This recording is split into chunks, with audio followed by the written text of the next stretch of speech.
बांधकाम व्यावसायिक मृत्यू प्रकरण आणि रवींद्र दंगेकरांसह 12 जणांविरोधात गुन्हा दाखल आहे। खलील शेख यांनी व्हिडिओ बनवत गंभीर आरोप केलेले होते।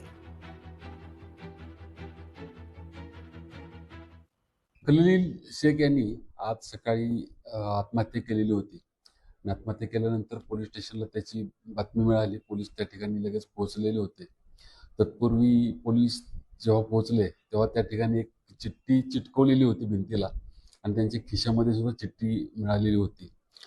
त्यानुसार पोलिसांनी पुढची सगळी कारवाई केली। ससूनमध्ये त्यांना लगेच नेलेलं होतं।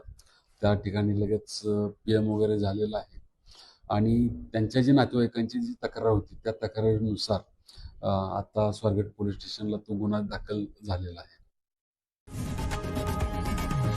लोकशाही मराठी ऐका, पहा, जागरूक रहा।